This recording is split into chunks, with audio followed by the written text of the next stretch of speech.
was just another Japanese salarywoman, running around Tokyo in uncomfortable business attire that made me feel ugly. After a month of conflict and struggles and one big burnout, I finally decided to close the chapter. I decided to quit my stable, well-paying 9-to-5 job to pursue my dream of becoming a full-time content creator. Now I had all the time in the world to work on what I loved. I no longer needed to cancel my weekend plans just to edit in the little corner of the house. My first year of being a corporate dropout went surprisingly well.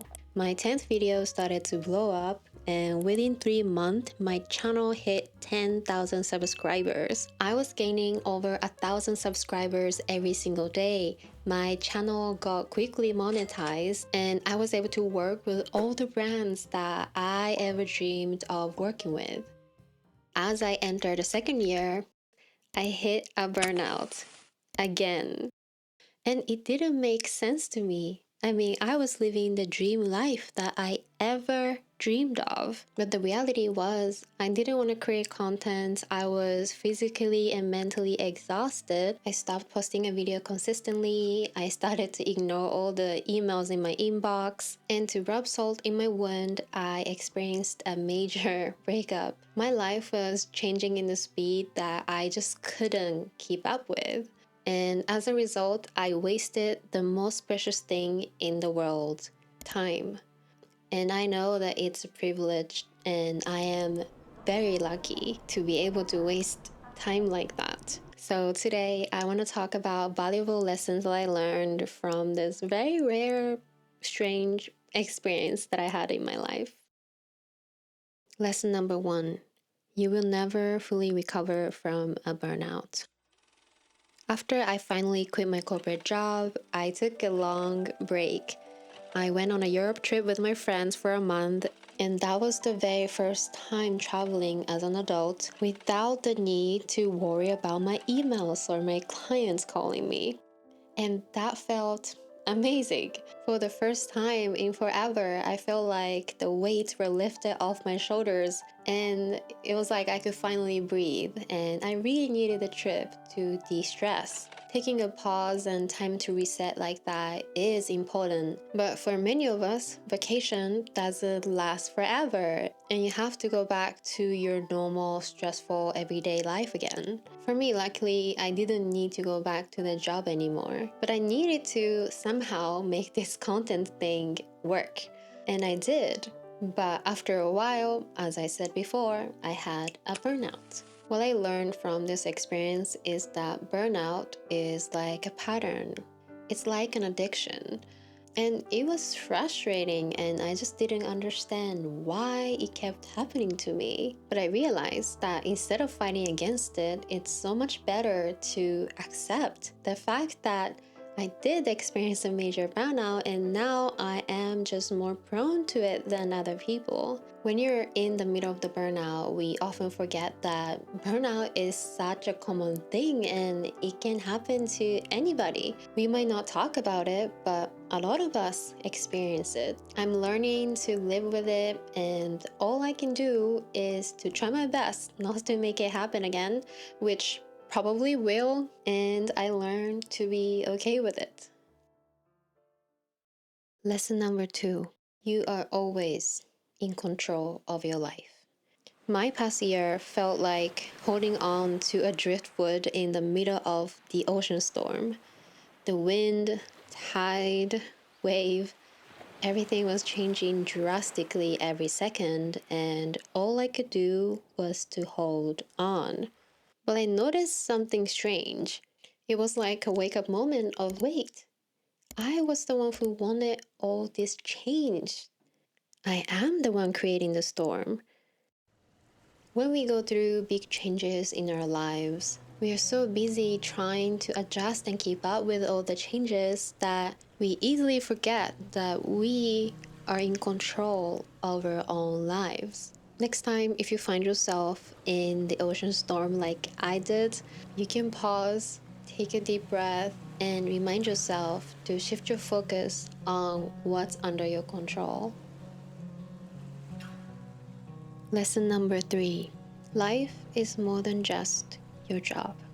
Wasting all the time I had in my life wasn't all that bad. I could hang out with my friends whenever I wanted. I could go on trips. I could become a tourist in my own country. I could do anything, and I kind of did whatever I felt like it. And it felt like going back to my child self. Being in a completely stress-free environment made me realize that there are so many beautiful things in the world, and your life is way more than just your job.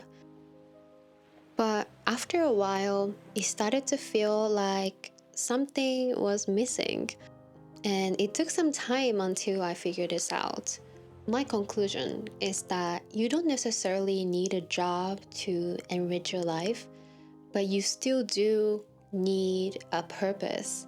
And if you're doing your own thing, like an entrepreneur or content creator, sometimes you just have to create your purpose on your own. That can be challenging because there is no guarantee that it's gonna work out. And even worse, after working for years, you might find out that it's actually not your purpose. But sometimes all we can do is to just go for it. In the worst case scenario, we're gonna learn valuable lessons along the way. Motivation is a myth. When I had a corporate job, there was this casual meeting where new joiners could join and ask the senior management team questions. One of the most commonly asked questions was, how do you stay motivated? After working the job for a while, I think I found my own answer. And the answer is that you don't. Motivation is that friend who says she's joining for dinner, and you're lucky if she comes 2 hours late because she might never even show up. So I figured it's better to ditch motivation. Sorry.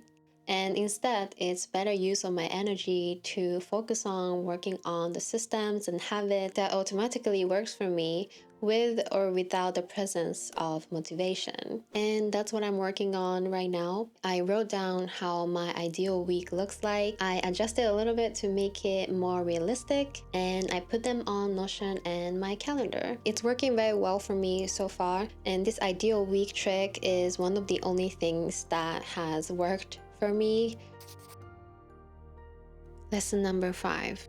You are the only person in the world who truly got your back. All the relationships end in either death or breakup. Yet when you're in a relationship, the happiness feels just so good that it's so easy to start relying on your partner.